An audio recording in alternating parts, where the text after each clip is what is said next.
Hey guys, tonight we're going deep into the silk-lined corridors of royal Spain, into a world of stiff collars, whispered prayers, and heavy velvet curtains pulled tight against the truth. You're walking through the polished marble halls of the Bourbon dynasty, where a baby has just been born. Trumpets blare, nobles bow, and yet no one dares mention the one thing that will quietly define his entire life. The boy's name is Ferdinand. He's a prince. But beneath the layers of lace and ceremony, something is wrong. Not just a little wrong. Something his wet nurse would notice first. Then the doctor. Then the terrified midwife who would later pretend she saw nothing. Something that would become the single most whispered about feature in royal gossip for decades to come. Though never printed, never spoken aloud in public. A birth defect, centered on his genitals, misshapen, possibly underdeveloped, possibly oversized in all the wrong ways. Whatever the precise truth, and historians still argue over the medical specifics, it was enough to set Ferdinand on a path of lifelong shame and desperate overcompensation. Now dim the lights, maybe turn on a fan for that soft background hum, and let's ease into tonight's journey together. You're there at the baptism, where gold gleams and incense curls through the air. Everyone says the right things, bows at the right angle, and smiles at the baby in the cradle. But the king, Charles IV, looks tense. His wife, Maria Luisa of Parma, glances often at the priest, then down at her son's blanket-swaddled form, because they know. They've seen it. The deformity. And now they must plan how to hide it. You don't remember your own infancy, of course. But imagine growing up with a body that sparks shame in your parents before you can even speak. A body that must never be discussed, even as it shapes how people speak to you, dress you, and control you. Ferdinand would learn from an early age that his body was not his own. It was a political risk, a royal embarrassment, and something to be protected from discovery at all costs. He was dressed impeccably, of course. Educated, groomed, bowed to, but never trusted. His father saw him as weak. His mother saw him as a pawn. He grew up in the shadow of Napoleon's chaos and the looming decline of Spain's global influence. But even more, he grew up in the shadow of his own hidden abnormality. Historians now believe Ferdinand may have suffered from a rare form of hypospadias, or possibly a malformed scrotum, or even a grotesquely enlarged appendage that caused functional problems. There are conflicting accounts because naturally the court medical records are vague and heavily censored. But one theme runs through them all. His genitalia cause problems, not just in private, politically too. You start to see it early in his childhood. He's not the golden boy of the court. He's not brave or charismatic or particularly clever. He is obedient, but in a watchful, simmering way. He studies how people look at him. He rarely initiates anything, but he becomes very, very good at pretending. Pretending to be healthy, pretending to be normal, pretending to deserve the crown. By adolescence, he's already mastered the art of passive aggression. He knows how to sit silently while others argue, then quietly shift blame. He becomes a kind of court ghost, always there, never fully present, always smiling politely, even when he's being sidelined, especially when he's being sidelined. And underneath that soft voice and vacant smile, something starts to fester. He watches the way his father humiliates his ministers. He sees how his mother manipulates her lovers. He begins to believe, perhaps rightly, that no one respects him.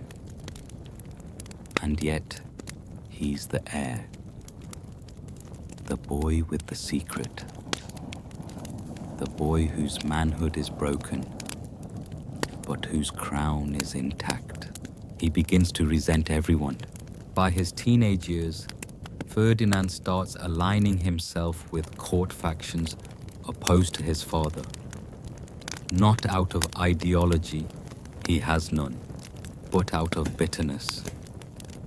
He's still seen as politically unthreatening, even dull. But inside, a slow, quiet rage is forming. Not theatrical, not passionate, just heavy and constant, like something rotting under floorboards. And so the baby born with a body too embarrassing to acknowledge grows into a prince no one quite trusts, but no one can quite remove.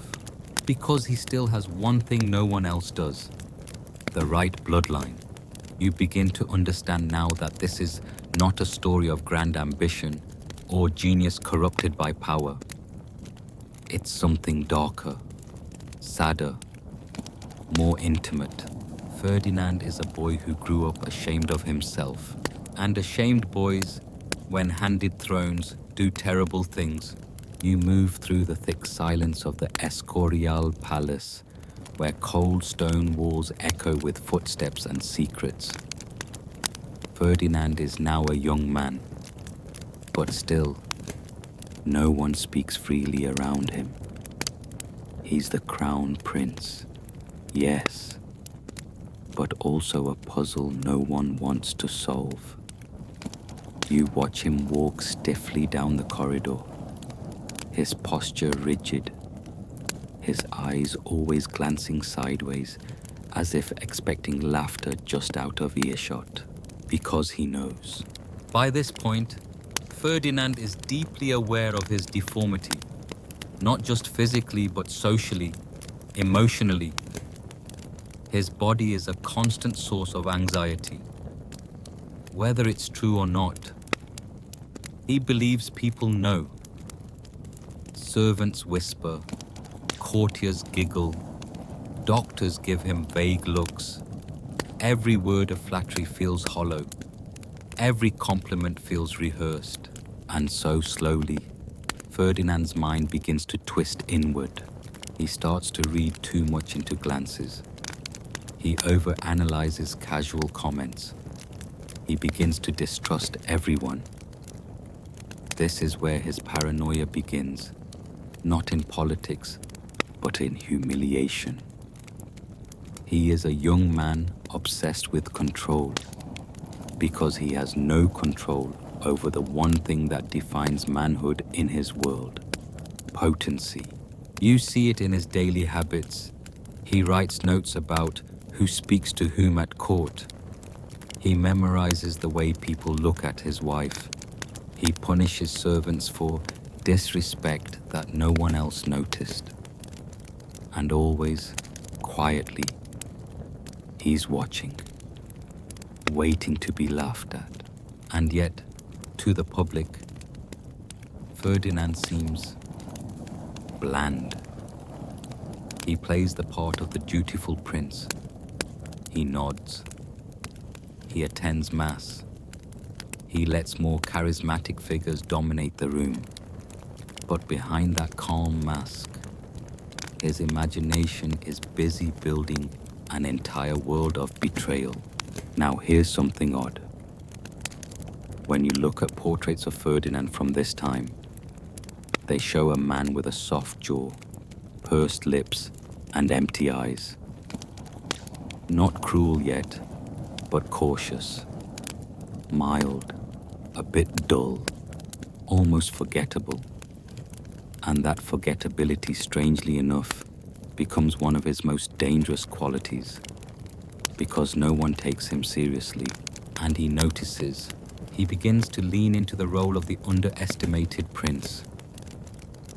He plays both sides of the political divide, courting reformists with kind words, while secretly corresponding with conservative bishops. He flatters Napoleon one day, then complains about him the next.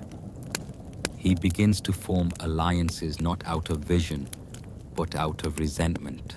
This is also when his relationship with his parents turns from cold to openly hostile. His father, Charles IV, sees him as a disappointment. His mother, Maria Luisa, manipulates him like a pawn. And Ferdinand? He starts to believe that he deserves their power, not because he's ready, but because they don't deserve to keep it. Here's the real irony. Spain, at this point, is crumbling. Its empire is fading. Its economy is collapsing. Its people are restless. And in the middle of all this, the Crown Prince isn't planning reform or stability. He's just nursing a grudge. Historians still argue whether Ferdinand had any real political beliefs during these years. Was he truly conservative? Did he want an absolute monarchy? Or was he just interested in power as a way to shield his shame? Most agree he lacked ideological consistency. What he did have, what he never stopped having, was a deep need to feel untouchable. And so, when a conspiracy emerges to replace his father and place him on the throne early, Ferdinand hesitates, but not for long. He plays innocent when it's uncovered. He cries, he apologizes, but behind closed doors, he begins crafting his next betrayal. He would later betray Spain to Napoleon. He would betray his own allies. He would betray his wives. But it all starts here, with a quiet, soft-spoken prince, hiding his fear behind layers of compliance. You start to notice something else now. The way shame morphs into cruelty. He's not violent yet, but he enjoys watching people fall out of favor. He likes the power of withholding. He writes petty letters about nobles he dislikes. He ensures people are moved to distant posts, given smaller apartments, removed from court life for minor offenses. And all the while, he keeps pretending to be passive. Because that's the trick. He doesn't explode. He seeps. By his mid-20s, Ferdinand is a deeply damaged young man, trapped in a body he hates, trapped in a palace of mirrors, trapped between a weak father and an empire coming apart at the seams. And inside him, something hardens. A belief, maybe, that the world deserves punishment for making him feel so small. The cruelty, when it comes, will feel almost justified in his mind, because no one, no doctor, no parent, no priest, ever told him how to live in a body that repulsed him. So he taught himself, and what he taught himself was this: if you can't be loved, be feared. You wake to the sound of church bells, distant, soft, like a memory. But the air in Madrid is heavy with tension. Outside, crowds shuffle past the palace gates, whispering. Inside, you're with Ferdinand, now king. But not quite sovereign. Not yet. Because the throne he wanted so desperately has come. Not as a gift, but as a trick. Napoleon has arrived. After years of scheming, Ferdinand finally wrestled the crown from his father in 1808, only to hand it over almost immediately to the French emperor. It's one of the most baffling acts of political cowardice in Spanish history.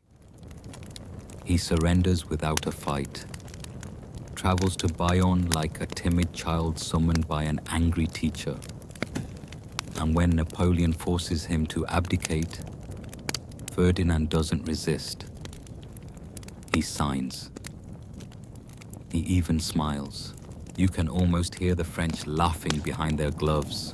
Historians still argue whether Ferdinand was duped or complicit. Did he truly believe Napoleon would honor his promise and make him king again? Or did he just want to be rid of responsibility for a kingdom in collapse? Either way, the result is the same.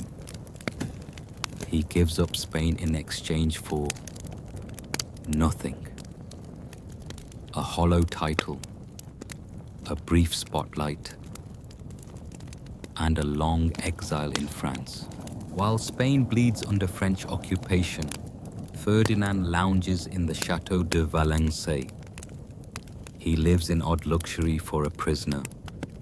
Velvet drapes, silverware, long, lonely walks under grey skies.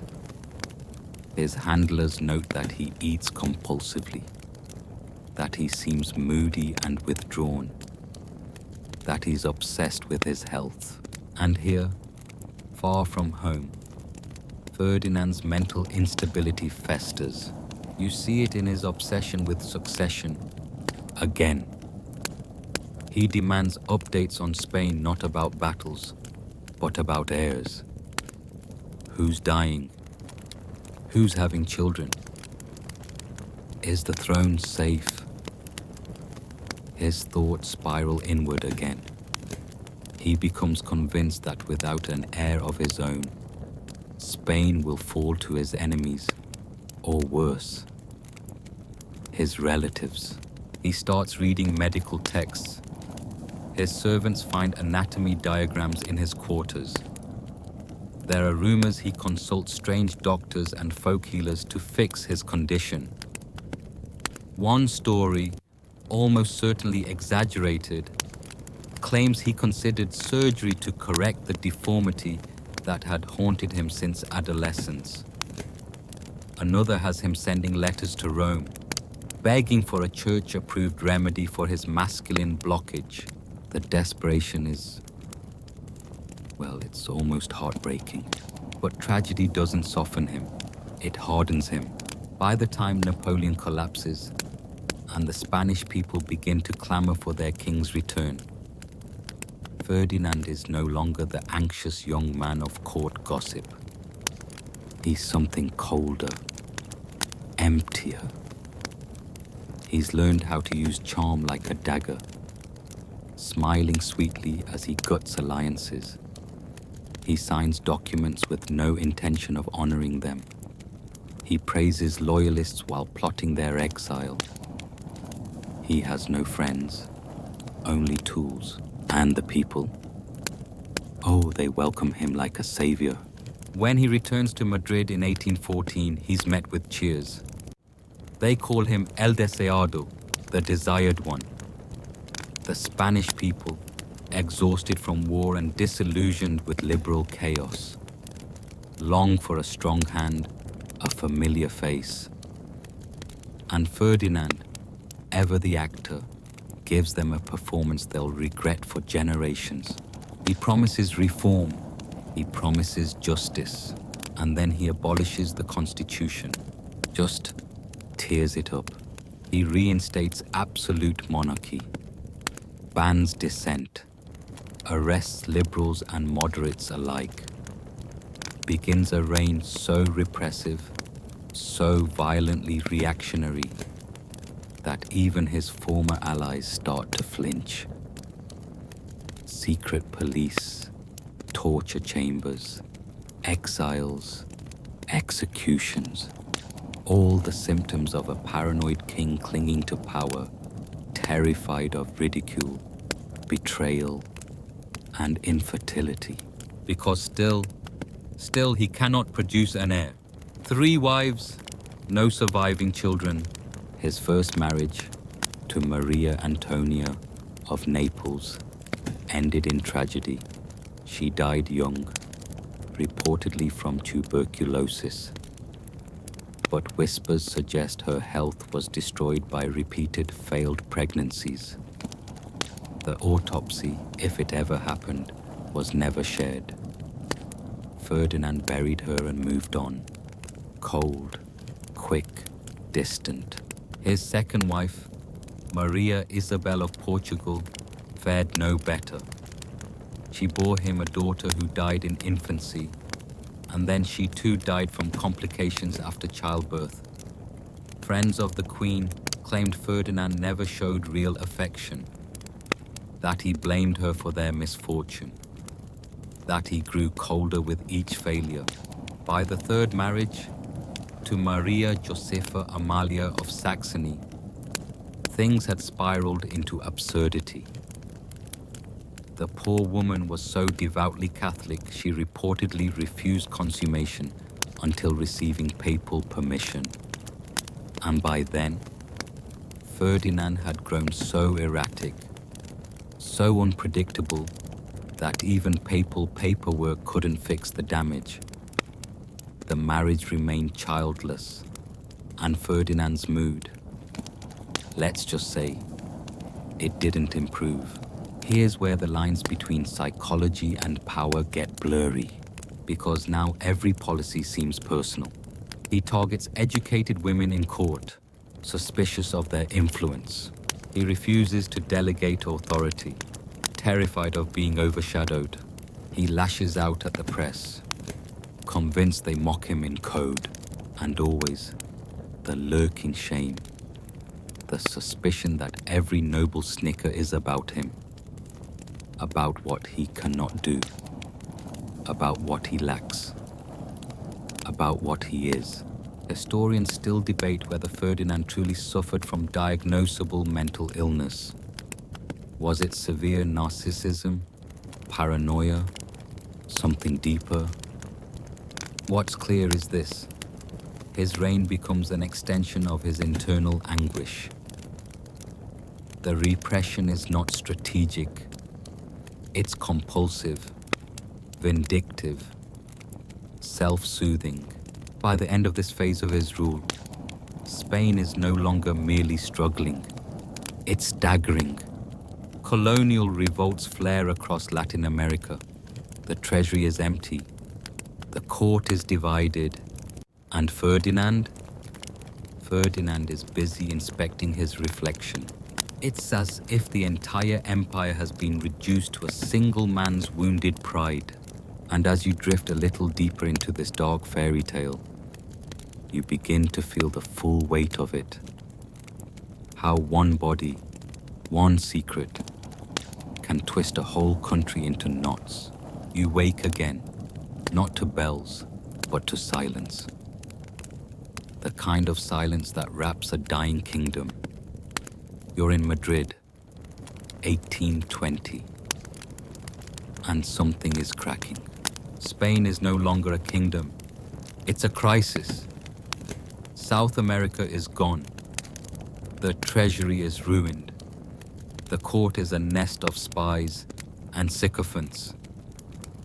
And Ferdinand VII, El Deseado, has become El Temido, the feared one. But he doesn't see a broken country. He sees betrayal. You watch him sit in his palace, bloated, irritable, poring through letters and secret reports. His fingers tremble as he reads about soldiers defecting, generals plotting, liberals murmuring of revolution. He sees enemies in every direction and under every bed. He stops sleeping. He starts interrogating servants personally. His orders grow darker, bloodier, stranger. The doctors say he's suffering from melancholia. that his digestion is failing, that his liver is swollen and black. He refuses to eat certain foods, terrified of poison. He demands to see physicians every morning, then ignores their advice. He drinks bitter herbs and prays obsessively for a miracle, not for peace, not for his people, for an heir, because that is what haunts him more than Napoleon, more than the liberals, more than God himself. He has no son, 3 wives gone, no crown prince, no one to inherit his name, his power, his paranoia, and so at 45 he marries again. You stand at the edge of the royal chapel, watching the candlelight flicker on the face of his 4th wife, Maria Cristina of the 2 Sicilies. 16 years old, pale, silent, trained to obey. She doesn't know what awaits her. No one does. But Ferdinand is desperate. This is not marriage. It's a royal science experiment. He changes his diet. He bathes more often. He even exercises. Awkward, stiff, wheezing laps around the palace courtyard. The court physicians craft a special regimen to improve his virility, filled with boiled roots, bloodletting, and bitter tinctures. Rumors swirl of alchemical salves and aphrodisiacs. One servant claims to have seen Ferdinand burning prayers at midnight over a jar of preserved goat testicles. It would be absurd if it weren't so tragic. You want to look away, but you can't. Because this time, it works. In 1830, against every odd, Maria Cristina becomes pregnant. And the birth, when it comes, is not a boy. It's a girl, Isabella. And this single fact, tears the country in 2. You hear it first in whispers, then in newspapers, then in angry mobs. The law, as it stood, forbade female succession. The Salic law, imported from France by Ferdinand's grandfather, said only men could rule. But Ferdinand, faced with the spectre of his hated brother Carlos inheriting the crown, issues a decree, the pragmatic sanction. His daughter will be queen. You watch as the court splits. Half cheer, the liberals, the centrists, the hopefuls. Half rage, the Carlists, the absolutists, the old guard.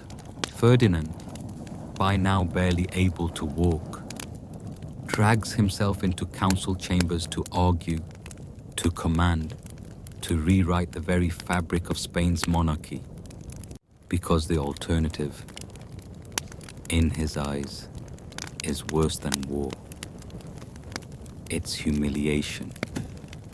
It's Carlos ruling from his bedchamber, Carlos laughing at him, Carlos crowning his son, while Ferdinand leaves nothing behind but shadows and rumors.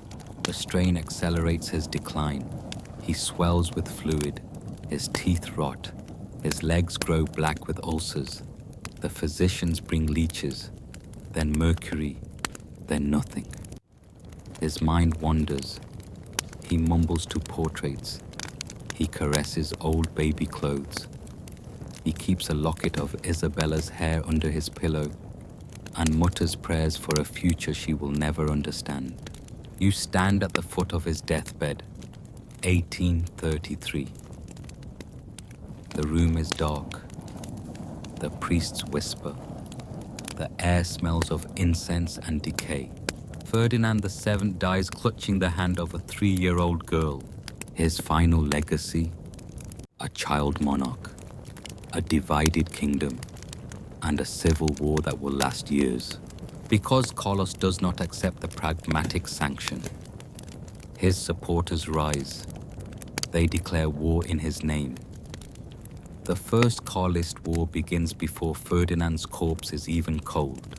And in the ashes of this tyrant's life, Spain burns again, not for glory, not for God, but because a broken man, crippled by shame, obsessed with heirs, terrified of weakness, could not imagine a kingdom without his name carved into its bones.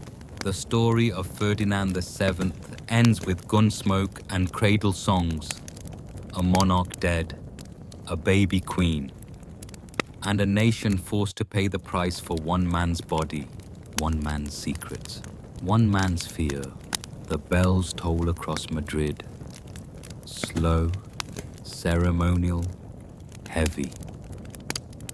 You're standing in black among a sea of courtiers and soldiers, watching the coffin of Ferdinand VII roll past. No one is cheering. No one is weeping. The silence is not mourning. It's exhaustion.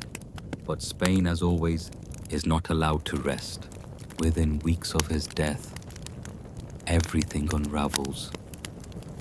You hear it in the pounding of boots on cobblestones, in the frantic scribbling of pamphlets, in the hurried armings of noble households.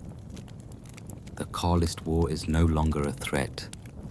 It's an eruption, and at the root of it lies one question. Was Isabella truly the rightful queen?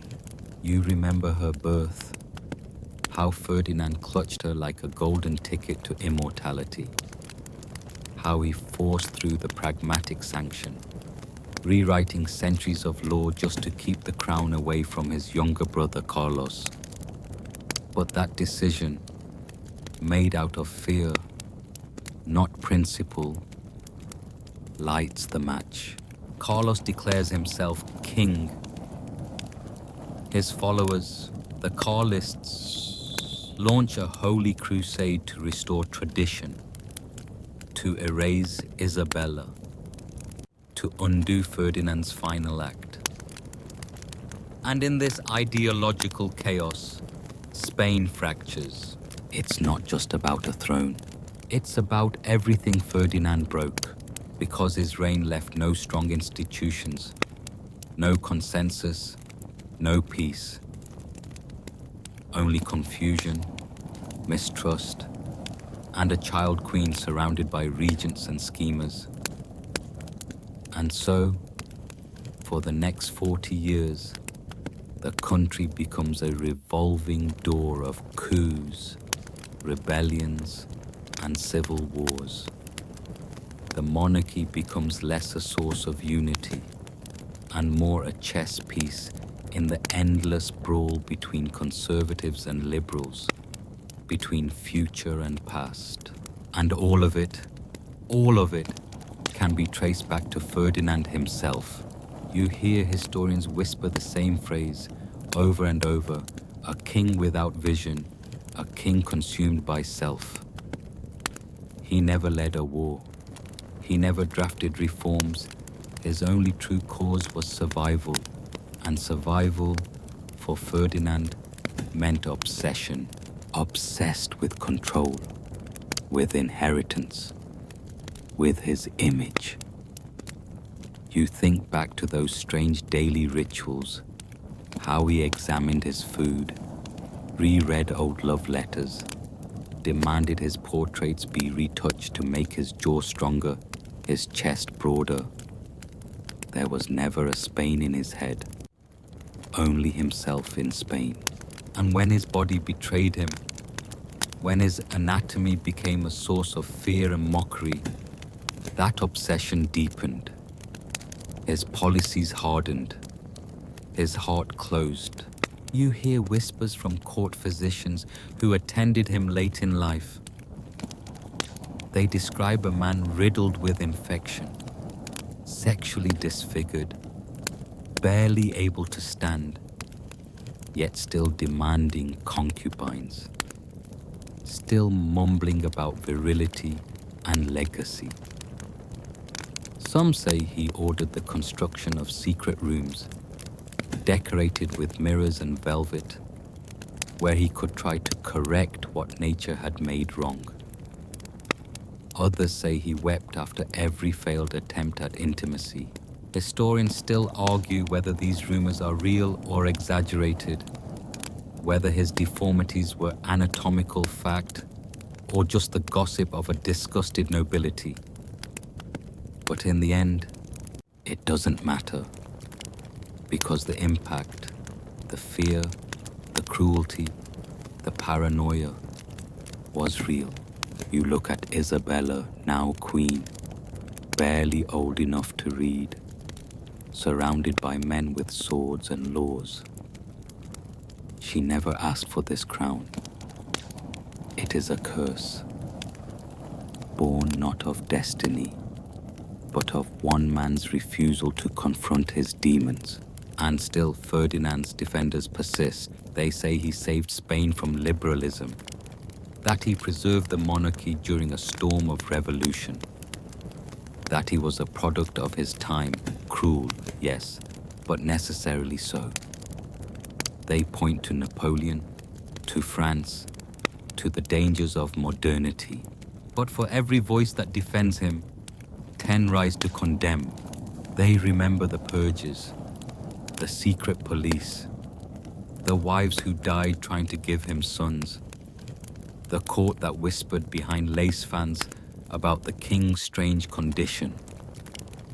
They remember a Spain that could have emerged from the 19th century stronger, but instead limped into the 20th fractured, bitter, and war-weary. You stand at his grave, El Escorial, the royal pantheon, a cold stone slab beneath golden arches. No inscription speaks of love. No statue captures a moment of greatness. Only the name, Fernando VII, and beneath that, silence. No heirs line up behind him, just shadows and doubt. No reforms endure, only the wars he sparked. No admirers gather, only historians, shaking their heads and scribbling footnotes. You leave the tomb not with reverence, but relief, because the life of Ferdinand VII is not the story of a great king undone by tragedy. It is the story of a broken man who dragged an entire country into his mirror, into his fears, his lusts, his insecurities. A man who could not rule his body and so tried to rule everyone else instead. And the cost? Decades of instability, a monarchy tainted, a people left to pick through the ruins.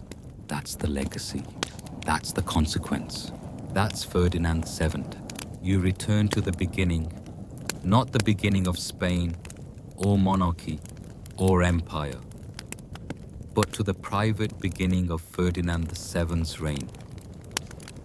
A throne inherited not from triumph but from loss, confusion, and the trauma of a country betrayed. You're watching a prince become king under the strangest possible circumstances. In 1808, Spain is in chaos. Napoleon has invaded. Charles IV, Ferdinand's father, has abdicated. And Ferdinand, long mistrusted by both parents and ministers, is suddenly offered the crown like a poisoned gift. For a moment, he is beloved. The people call him El Deseado, the desired one. But the name ages poorly, because within weeks, Ferdinand is summoned to Bayonne. You follow him into the glittering halls of the French court. Massive chandeliers, velvet walls, the sneer of Napoleon Bonaparte. Ferdinand thinks he can negotiate, but he is young, uncertain, deeply insecure. His health has always been fragile, his body a source of quiet discomfort, his mind shaped by years of court surveillance and humiliation. Napoleon doesn't see a king. He sees a pawn, a soft-bodied, desperate boy. And so, without force, without war, the Spanish crown is tricked from his hands. Ferdinand signs away his throne. He spends the next 6 years in France, a royal prisoner in the Château de Valençay, dining under supervision, writing awkward letters to the emperor, obsessed with his own return. This is where the breakdown begins. Here, Ferdinand has time, too much time, to dwell on his own inadequacies, his appearance, his manhood, his legacy. His court physicians have long noted unusual malformations, reports never published, but whispered about in court circles. By his 20s, he is already consumed with fears about his reproductive health, unable to consummate his marriage with Princess Maria Antonia of Naples, whose own letters hint at confusion, shame, and physical agony, and she dies young, childless. And Ferdinand returns to Spain with more than a crown. He returns with a complex. When Napoleon falls in 1814, the Spanish people rejoice. Ferdinand VII is restored. Crowds cheer, bells ring. But inside the palace, the man is changed. The once hopeful prince is now a paranoiac king. He believes everyone is laughing at him. Ministers, ambassadors, servants. He shuns physical contact. He obsessively examines his food, his robes, his own reflection. And most tellingly, he obsesses over producing an heir. You hear him mutter it again and again. The king must not die alone. The king must not die mocked. It's not about love. It's about proof of manhood, of legitimacy, of God's favor. So he marries again. Twice. And both times, tragedy strikes. Maria Isabel of Portugal dies in childbirth. Then Maria Josepha Amalia of Saxony, barely 15 when they wed, recoils at their union. So much so that a bishop is called in to assure her it is holy for a wife to accept the king's advances. Even then, it takes years before the marriage is consummated. They too remain childless. This is the tragic core of his life. A man defined by what he cannot do. And with each failure, the cruelty deepens. You see it in the exiles, the executions, the censorship. You see it in the return of the Inquisition, the suppression of the Cortes, the arrests of students and journalists. Spain enters a dark tunnel, closed off from Europe, frozen in absolutism, led by a man who fears laughter more than rebellion. He walks the halls at night, servants say, speaking to portraits, sometimes naked, sometimes in tears. Other times, he demands parades and military reviews, shouting orders in an oversized uniform. But the final marriage, his fourth, is different. Maria Cristina of the Two Sicilies is young, clever, and above all else, fertile. Against all odds, she gives birth to a daughter, Isabella. The relief in court is seismic, but instead of calm, it brings fury. Because a daughter means a war. By changing the law to allow female succession, Ferdinand enrages his younger brother, Don Carlos, who claims the throne for himself.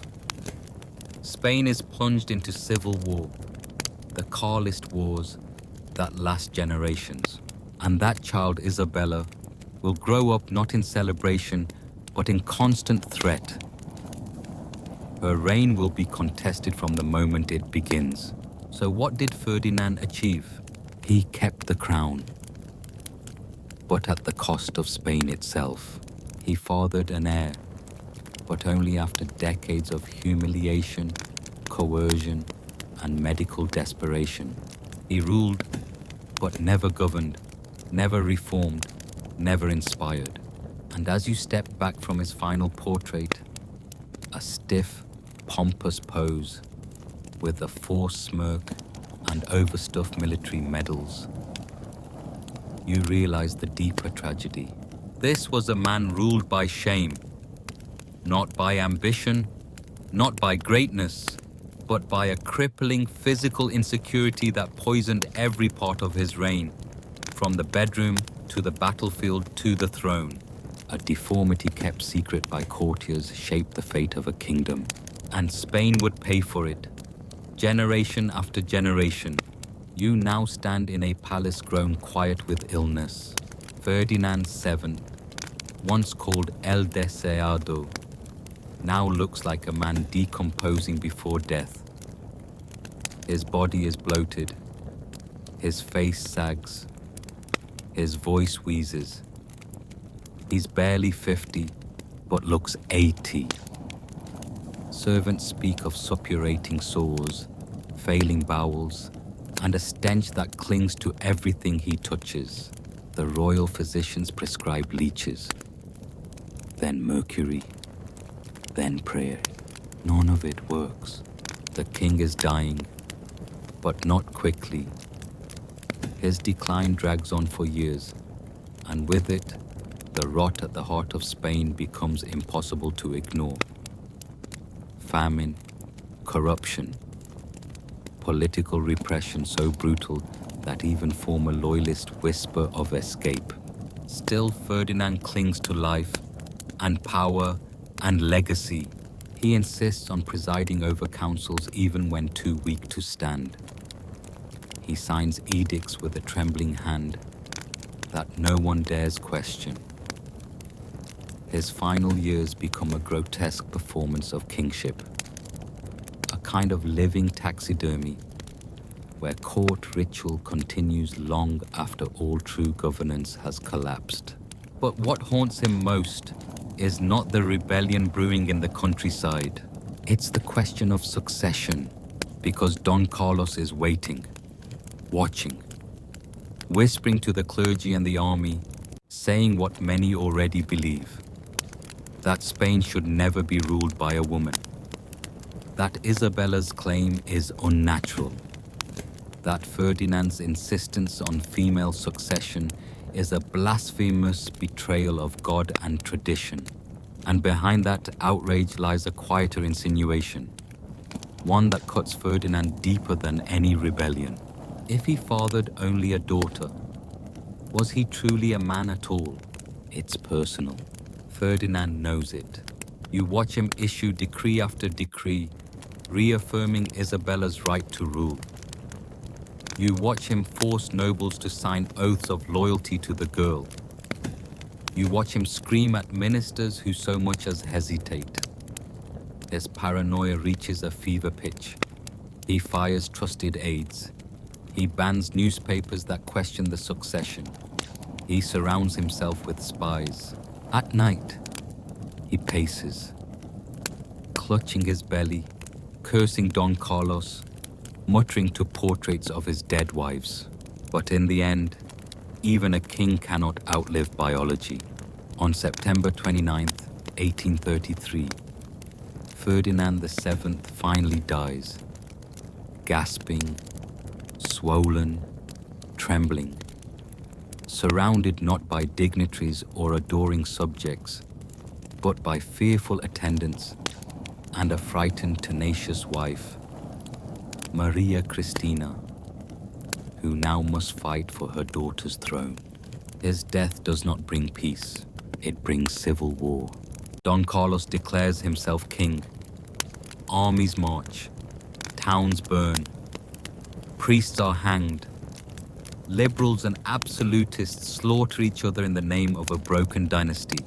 And Isabella II, a child of barely 3, inherits not only the Spanish crown, but the wreckage of her father's life. A kingdom divided, a court in chaos, and a legacy soaked in shame, silence, and speculation. For decades after, historians will argue about Ferdinand's reign. Was he merely incompetent or mad? Was his tyranny born of ideology or insecurity? But among those who knew him, who served in his court, who lived under his edicts, who whispered in the palace corridors, there's one belief that lingers, that everything, the cruelty, the paranoia, the obsession with heirs, came from one secret deformity that the king could never overcome. And so Spain, in the 19th century, became not just a battlefield of ideologies, but a mirror of one man's deepest fears. You blink, and Spain is no longer ruled by Ferdinand, but his shadow stretches far beyond the tomb. You hear it in the echoes of gunfire across the countryside, in the torn flags of rival armies, in the slow unraveling of a dynasty that once claimed divine right. Ferdinand VII may be gone, but his legacy is alive, kicking, and covered in blood. The First Carlist War explodes almost immediately after his death. On one side, supporters of his young daughter, Queen Isabella II. On the other, the ultra-conservative followers of Don Carlos, Ferdinand's brother, who refuses to recognize a girl's right to rule. He calls it a war of tradition. But in truth, it's a war born of Ferdinand's deep paranoia, his stubborn fear of being remembered as less than a man, fear that twisted policy into pathology. And now, tens of thousands are dying because of it. Rural villages are burned. Executions become public theater. Families are split for generations. Spain itself seems to teeter between monarchy and chaos, absolutism and reform, old gods and new ones. It is not just a dynastic crisis. It is the delayed explosion of Ferdinand's psychological time bomb. You start to notice how often his name vanishes from the official accounts, how quiet the court becomes about his decisions. He's not honored. He's endured. Spain tiptoes away from his memory, as if too ashamed to face it directly. Unlike glorious monarchs who become legend, Ferdinand becomes something else. A whisper, a punchline, a cautionary tale. But some stories don't stay buried. In letters, rumors surface. Servants speak of his obsession with private doctors and treatments involving ice baths, pressure devices, strange machines imported from Germany. One whispers that the king's malady was not of the mind, but the body, a grotesquely swollen organ that frightened both physicians and brides. You hear how his first wife, Maria Antonia, wept in horror on their wedding night. How she returned to Italy broken, ill, and humiliated. Some say her death was hastened not by tuberculosis, but by shame. The same shame his second wife endured in silence, until she too died young. The more you listen, the more it feels like Ferdinand wasn't just a bad king. He was a man drowning in the body he was born with. And then there's the slow erosion of the Bourbon name, Isabella II, crowned amid bullets and civil war, rules nervously, always under the weight of her father's mistakes. She is eventually overthrown and exiled. Her own reputation becomes the next chapter in a tragic family drama of insecurity, misrule and exile. And so, by the end of the 19th century, the Bourbon dynasty in Spain looks less like a royal house and more like a haunted mansion with the doors falling off. Historians still argue whether Ferdinand VII's personal dysfunctions directly caused the empire's political collapse, or whether Spain was doomed by deeper forces. But no one denies this. His reign did nothing to stop it, and likely sped it up. You imagine the statues that might have been, had he ruled differently. Instead, there are only a few portraits now, tucked away in side halls of Madrid museums. No grand marble likeness on horseback. No golden tomb admired by tourists. Just a flabby, fearful face behind dusty glass with the kind of eyes that never quite meet yours. And in academic circles, there's one more title whispered behind closed doors: the most perverted king in history. Not just for alleged kinks or private fetishes, though there are plenty of whispered tales about that too, but for the darker truth his life revealed.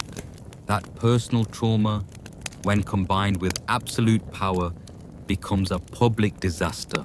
That the fears we bury deepest have a way of climbing the throne, and that sometimes a whole country suffers because one man couldn't make peace with his own body.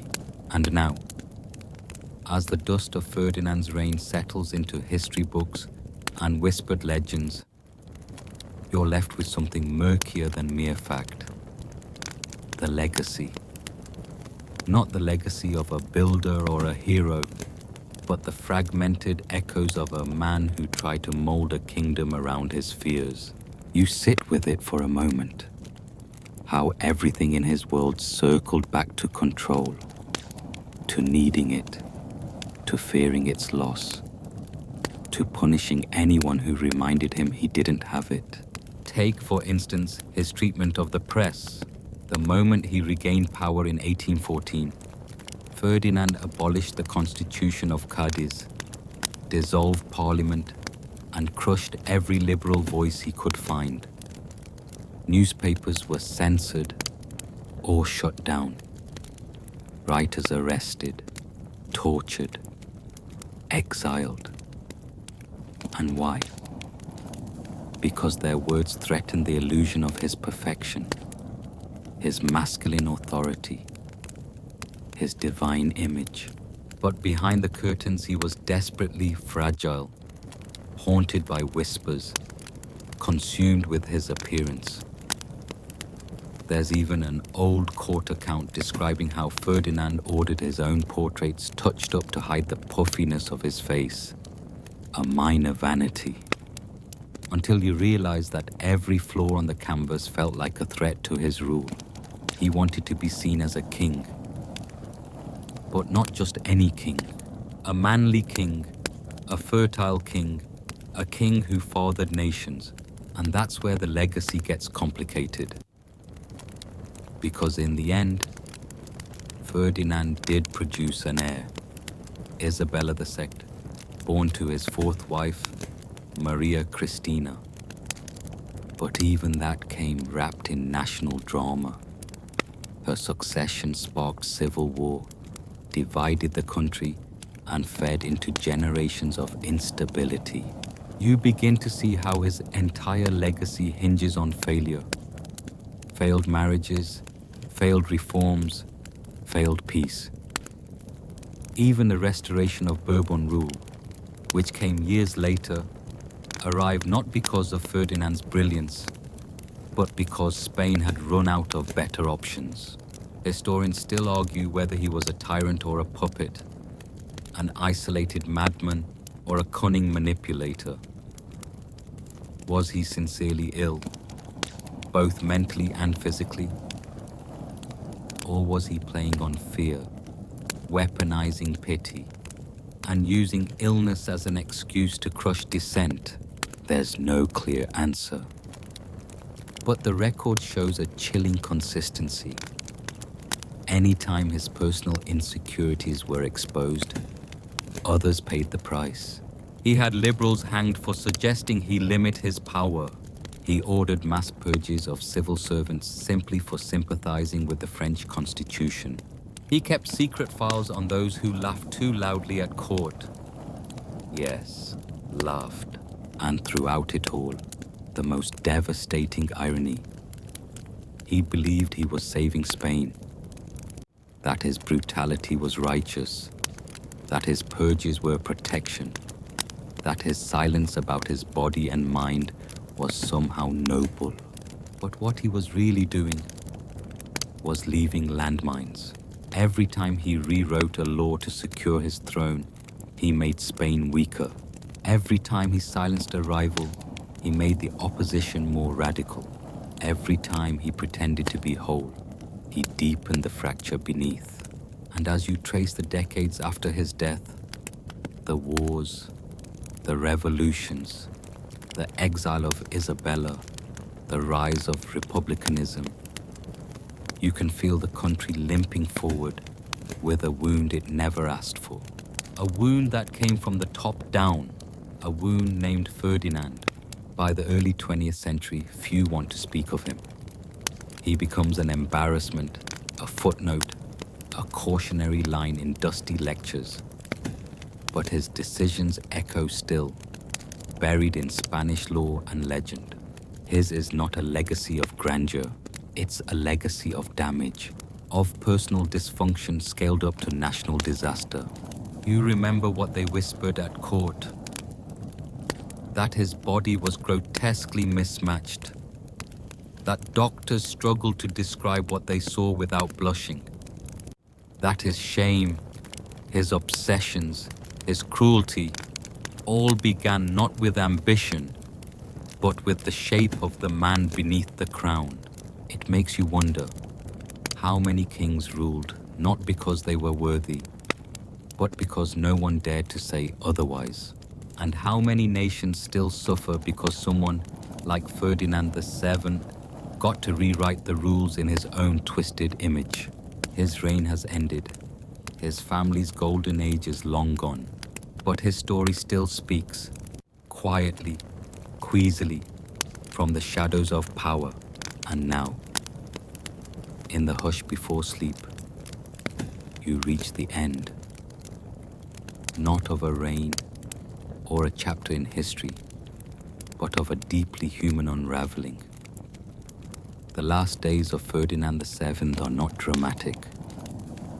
There are no final speeches carved into marble, no battlefield deaths or glorious exits. There is only rot. By the 1830s, his body has begun to betray him in ways even his enemies could not. You imagine him slouched in his chair, swollen with gout, mouth twisted from strokes, skin pale and clammy as illness slowly chips away at the remnants of the man who once ordered mass executions with a flick of his wrist.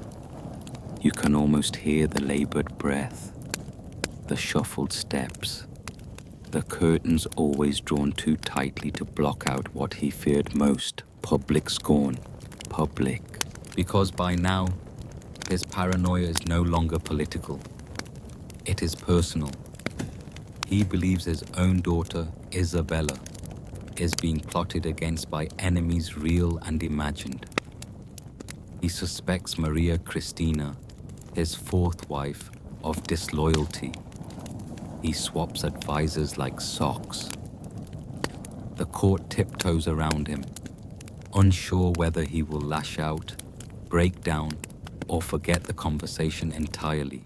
Historians still debate whether he had developed a form of vascular dementia, or if his mind was merely unraveling from years of repression, paranoia, and fear. Either way, by the summer of 1833, the end is near. But Ferdinand, even in decay, cannot die quietly. No, he must leave a mess. In a last desperate move, he invokes the pragmatic sanction, a dusty law buried in Bourbon archives that allows his daughter, rather than a male relative, to inherit the throne. This shatters centuries of precedent and ignites the Carlist Wars, named for his conservative brother Carlos, who believes the throne should rightfully pass to him. So once again, Ferdinand's legacy spirals outward into conflict. You see how it fits. Even his death must fracture the kingdom. He passes away on September 29, 1833. No grand procession, no united nation in mourning, just a splintered court and a trembling child queen thrust into the chaos he left behind. But here's the cruel twist of it all. Despite everything, despite the fear, the cruelty, the censorship and brutality, Ferdinand VII never got what he wanted most: to be remembered with reverence. He longed to be a new Charles III, a second Philip V. Instead, history tucks him into the drawer of rulers best forgotten, and yet he lingers, not as a monument, not as a legend, but as a warning. His body, deformed, secret, whispered about, was never just a personal issue. It became the black hole around which his entire kingdom was pulled. His shame became public crisis. His obsession with potency became policy. His instability became law. You wonder how many others are like him. How many leaders quietly project their traumas outward until entire nations bend under the weight of one man's mind. Ferdinand's life was not a tragedy because he was born flawed. It was a tragedy because he refused to heal. He refused to be vulnerable, to speak openly, to let others in. And in trying to smother that shame, he smothered a kingdom's future with it. You picture him now.